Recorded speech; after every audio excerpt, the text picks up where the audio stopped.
Greetings and welcome to this video on fungal infection in the ICU setting. So we encounter a lot of fungal infections in the ICU setup. Often we treat this as bacterial and then after end up patient becoming getting into the shock state. Then later adding on an empirical antifungal. Then it might not respond. Then finally we'll escalate to the higher end antifungal. Then finally, the patient may respond. At that time, the patient will already have a lot of complications. So in this video, we'll discuss about when to start an antifungal, what antifungal to start, and the basic approach for an when do you suspect a fungal in an ICU setup and how to treat it accordingly. So if you're new to this channel, do like and subscribe. Let's get started. So, changing landscape, there is exponential rise in invasive fungal infections in ICU these days because whenever you treat with an antibiotic, all the bacteria gets destroyed, but the fungus that is present proliferates rapidly. So there's also increasing antifungal resistance that complicates the therapy. Fungal infections now are more common, but often is very very treatable. That only you need to know when to suspect this and when to treat it. So biomarkers are a lot of biomarkers that are developed and are available as a part of routine therapy in a lot of ICUs. It is a part now a routine part of ICU protocols also. So diagnostics, PCR, PET scan, mediastinoscopy, VATS biopsy, all these are also available. Novel drugs like liposomal amphotericin B, echinocandins are also available in a lot of the places of in the ICU setup. So it's often the clinician's judgment to decide when to give an antifungal therapy to that patient and how to treat that patient. So let's get started. The fungal diagnostics, these are the tests that are usually available in an ICU setup. If you're not having this in the setup, we do ask for your organization to develop all these things. So beta-D-glucan, it is a test that can be done in serum. So it is directly applied for Candida and Aspergillus. It is up to 97% sensitive and 93% specific for either Candida or Aspergillus. In few other places, galactomannan antigen can also be done, which is only for Candida, which is also having 58% sensitive and 93% specificity. Anti-mannan antibody is available, which is only for Candida. Combination can be done with mannan antigen antibody, which also defines for Candida, which improved sensitivity and improved specificity. PCR can be done for mainly for fungus, especially for Candida. It's almost 97% specific. And galactomannan can be done in serum, specific for Aspergillus, almost 98%, 89% specific. And galactomannan from the ball can also be done, which is almost 100% specific for Aspergillus. So these are the tests that can be used because fungal culture takes a lot of time for growth and identification of organism is very crucial in treating it appropriately. For example, Candida you can treat with echinocandins, but for Aspergillus you have to go for voriconazole. So in that cases, it all really matters. So when galactomannan is positive in the ball or serum, try to go for voriconazole, treat it like an Aspergillus. When only beta-glucan is positive, you can take a chance and treat it as a Candida infection. So invasive candidiasis is the first and foremost thing that you can see in an ICU setup with patient on multiple lines, prosthetic devices, central venous catheters, antibiotic for more than 4 days, total parenteral nutrition, on dialysis, pancreatitis, major surgery, steroids, neutropenia, and all these are very, very risk factors. So when you need to suspect a fungal infection, or if someone says whether it could be a fungal infection, why you are not adding an antifungal therapy. So in that cases, you yourself ask these questions. So whether the patient is on central venous catheter, whether the patient is on prosthetic devices, antibiotic when the patient is getting for more than 4 days, total parenteral nutrition, dialysis, pancreatitis. If the patient has undergone a major surgery, steroids, or on steroids, especially dexamethasone, and neutropenic patients. In all these cases, invasive candidiasis is very, very common. So affects almost 10% of high-risk ICU patients, especially Candida albicans, which is the commonest. Others are Candida glabrata and Parasyphilis also present. So all positive blood cultures must be treated. So Candida pneumonia is rare, usually aspiration. So Candida is not commonly present in blood. If it is isolated from the blood, it should be treated. So Candida pneumonia is rare. It is only in case of aspiration. Otherwise, Candida can be there as an invasive fungal infection. Treatment, again, clinically stable patient not on shock, you can take a chance and go for fluconazole becoming a bacteriostatic agent only. It will need a long-term therapy for 7 to 10 days. You can also go for caspofungin 70 milligram, then 50 milligram per day dosage. Micafungin can be given and adinolfungin can be given. So all these cases are these are echinocandins. These are very very good drugs for stable patients. Case of unstable patients and unknown species also, first and foremost choice is the liposomal amphotericin B. If you have not watched the previous lectures on liposomal amphotericin and antifungal modules, do watch that. We have discussed in detail about when to use liposomal amphotericin B, when to use echinocandins, when to use oriconazole, when to use fluconazole and amphotericin B. all these cases. So you can always go for fluconazole for amphotericin B in the first 5 to 6 days until you identify an organism, then de-escalate appropriately. So first thing is to remove all central venous catheters immediately and insert a new line if necessary.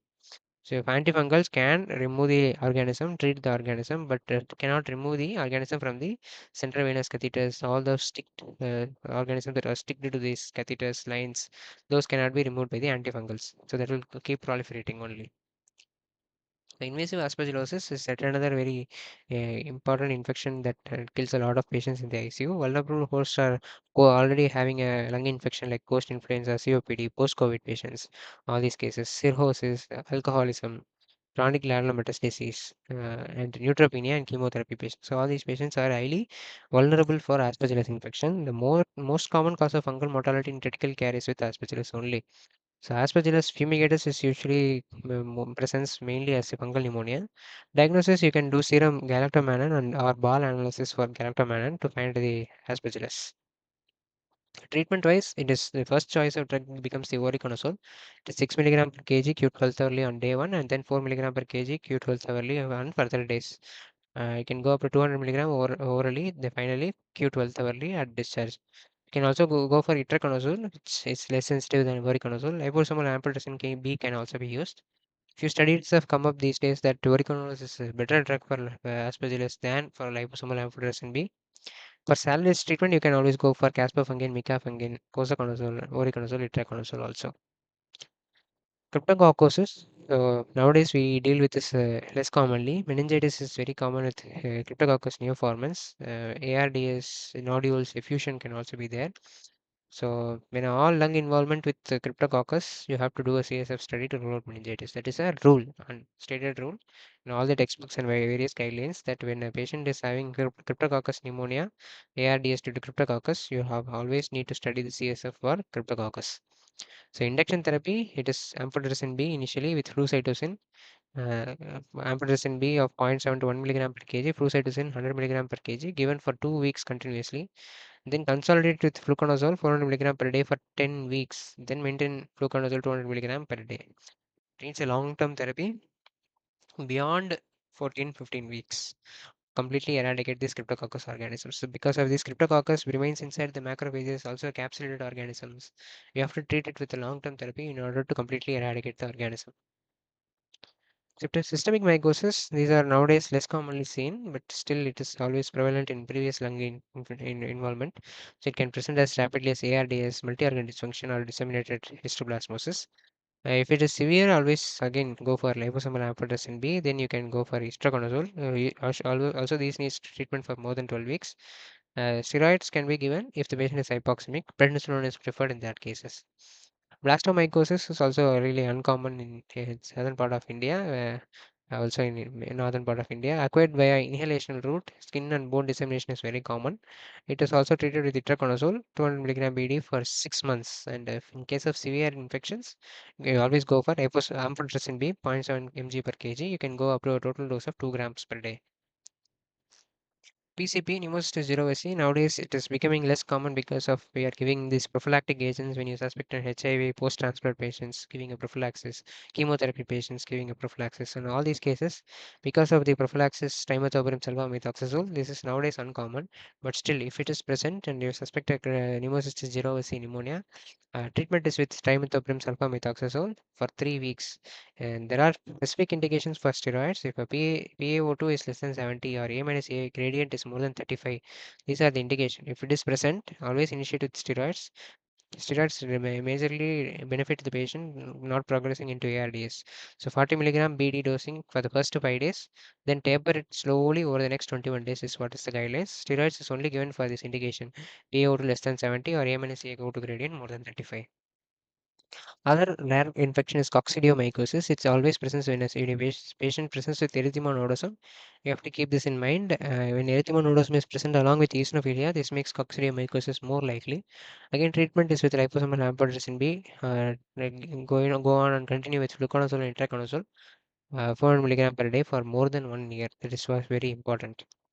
So colonization is not always infection, but again you have to ascertain and discern the fact that what kind of infection, whether this patient is having just a colonization or whether this patient is having an infection, because delays in treating with an antifungal always kills the patient. So you have to have the clinical mindset and seeing more patients every day being having fungal infections, you will understand more about this.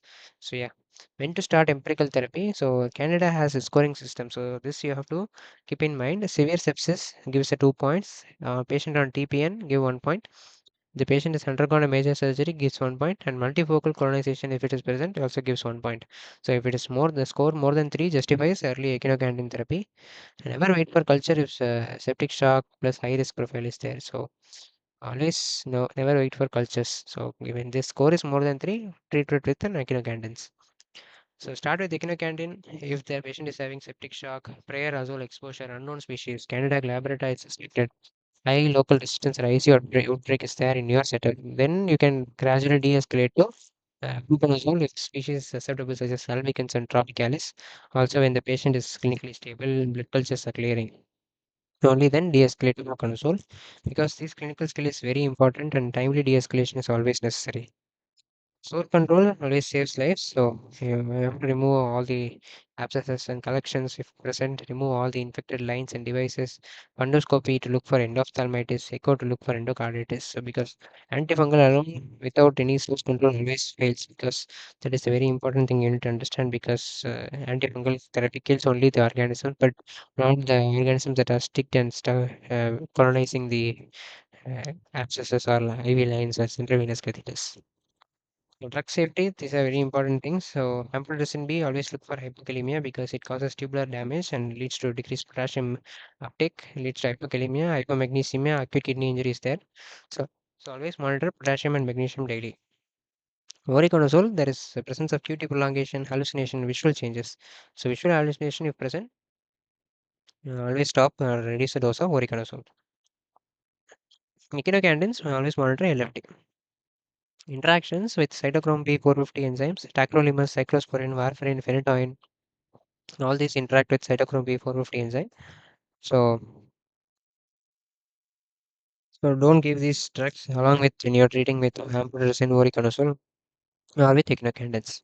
So rifampicin is completely contraindicated with voriconazole. Do not give rifampicin along with voriconazole. Even if you suspect an aspergillus infection in case of a TB, try to avoid rifampicin. So few other ICU threats are mucormycosis. When the patient is in DKA, iron overload status, there is presence of necrotic tissue. Always suspect mucormycosis. Urgent surgical debridement will be necessary with coverage with liposomal amphotericin B because delay is often leading to fatality. So we have seen this a lot in COVID areas where we treat with steroids, patient goes in for other infections or other complications like DKA, acquire mucormycosis, and that mucormycosis kills the patient more than the COVID itself. This Candida auris is one specific subtype of Candida where it is multi-drug resistance, survives on the surface. So strict infection control is what is mandated and very much necessary. So if Candida auris is present in your ICU setup, then it indicates the less quality or poor quality of your ICU. Always fumigate well, clean the surfaces properly. So initially, echinocandins are sensitive for these organisms. 14 day rule, continue treatment for 14 day after the first negative culture in the Candidemia. So Aspergillus suspected in for post-viral ARDS, influenza and COVID. In case of pregnancy, amphotericin B is preferred. Voriconazole is class D drug that is not used. Stewardship stop if fungal infection is ruled out because high negative predictive value of beta D glucan. If it's negative, so we can stop the antifungal therapy. That is only when you're suspecting Candida or Aspergillus. Conclusion, that is the balanced over treatment toxicity versus under treatment mortality is based on the clinician's pattern recognition and the number of patients you see, you develop and acquire the skills. So when to treat, when not to treat is decided by the clinician in the ICU setup. So if you have any questions in this module, hope you learned a lot in these antifungal modules. We have done 10 to 12 modules on this playlist in antifungals. If you have any questions, do leave it in the comment section. We'll try to answer this. This Medicine Beyond Harrison channel is made for clinicians and aspirants preparing for NEET, SS, and MRCP. Here we will discuss more about beyond the books of Harrison's, which is always required in a clinical setup. So, like If you do like this video, do like and subscribe, share it with your friends. Let's meet in yet another video. Thank you for watching.